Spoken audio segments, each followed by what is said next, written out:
Vegeta laban kay King Sadala. Hello guys, Ugok Anime PH nga pala ulit. Ngayon nga ay pag-uusapan natin ang Chapter 10 ng Dragon Ball Kakome. Pero bago ko ito simulan ay mag-like and subscribe na kayo sa ating YouTube channel para lagi kayong updated sa mga video na about sa Dragon Ball. Pero bago ako magsimula ay mag-intro na muna tayo. Son Goku!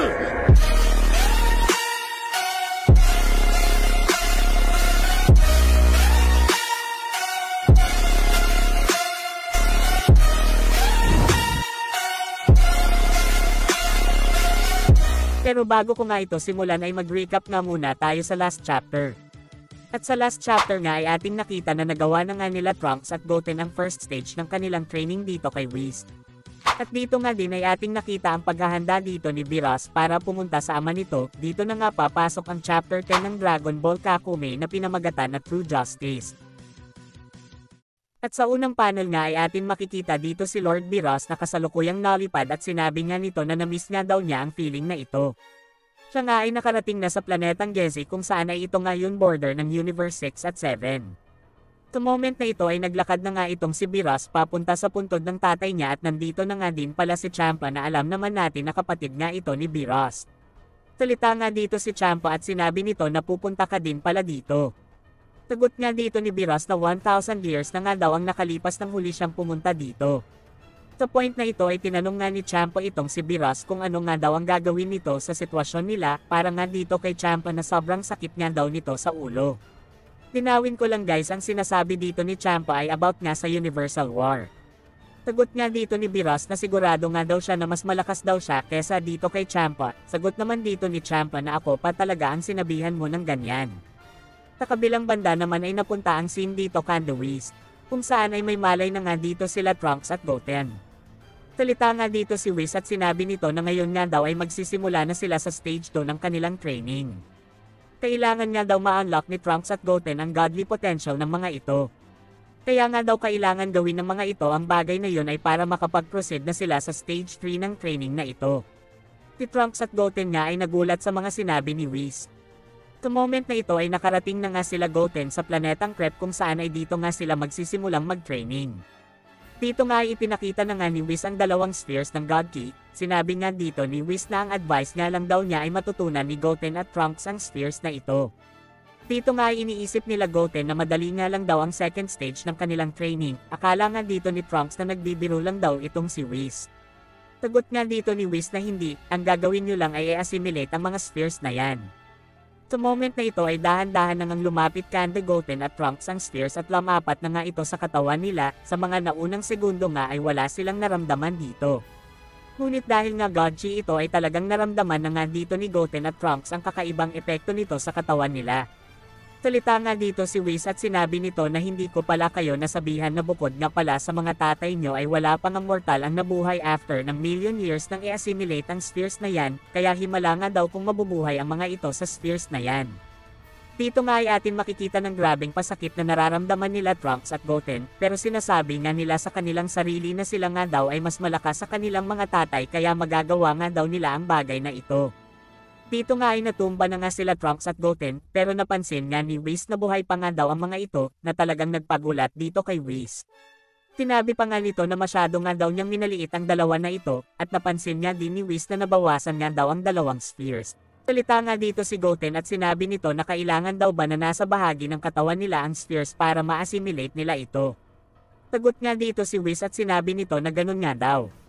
Sa kabilang banda naman ay napunta ang scene dito sa planetang Sadala kung saan ay kasalukuyan ngang nandito sila Vegeta at nag-training na ang mga ito.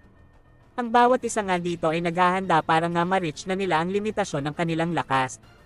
Sa moment na ito ay dumating na nga dito si King Sadala at agad nga itong pinuntahan ni Vegeta.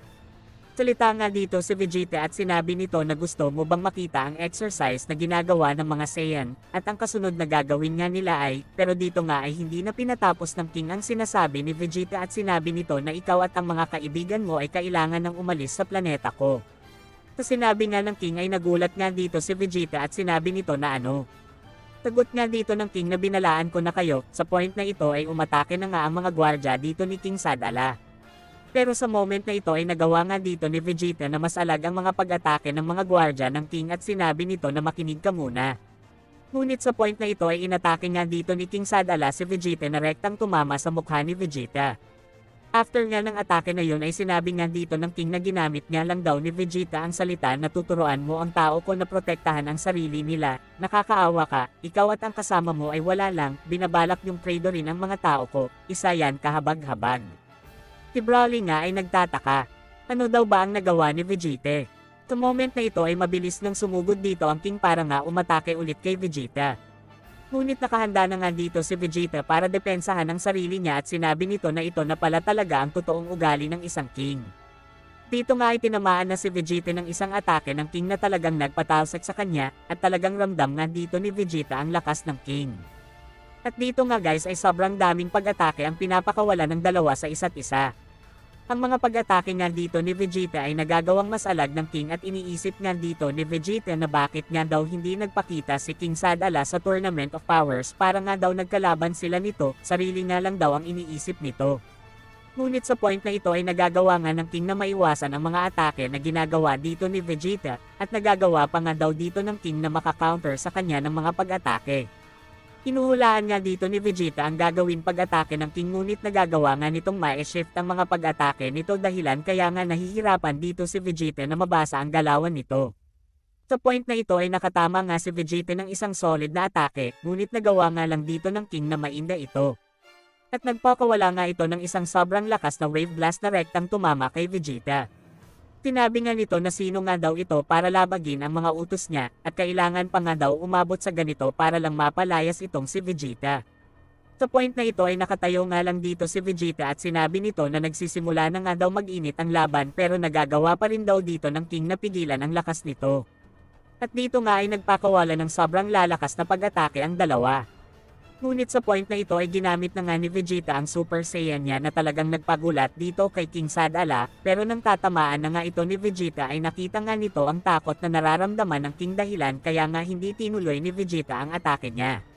Salita nga dito si Vegeta at sinabi nito na kailangan nga daw niyang ipaliwanag sa King ang mga bagay na ito, at dagdag pa dito ni Vegeta na ano nga daw ang dahilan kung bakit ayaw nito sa form na ito. Ang lahat nga ay nag-aalala dito kay King Sadala pero sinabi nga dito ng mga admirals na ituloy nga lang daw ng mga ito ang pag-training. Dito nga ay sinabi ng King na ang demonyong form na daw na yon ay una niya nagamit noong mga oras na pinatay niya si Gurken, at dahil din dito ay maraming mga inosenteng bata at mortal ang nadamay dahil sa form na yan. At dahil nga daw sa galit niya ay talagang nag-lost control nga siya, at humantong pa ito sa pangyayari kung saan ay nakita nga daw niya ang magkapatid na nababalot ng apoy ang talagang hindi niya makakalimutan. Nakita nga daw niya sa bata kung paano ito naging isang demonyo. At ang pagkakaroon nga daw ng ganitong klase ng kapangyarihan ay hindi na nga daw maganda para sa mga Saiyan na nasa planeta niya. Inisip nga dito ng King baka nga daw sila pa ang magpatayan sa huli once na gawin ito lahat ng mga tao niya. Salita nga dito si Vegeta at sinabi nito na nagawa nga daw ni Kaba ang transformation na ito para nga daw protektahan ang pinakamamahal nitong hari. Sinasabi nga lang dito ni Vegeta na hindi nga lang daw about sa pagpatay ang paggamit ng form na yan.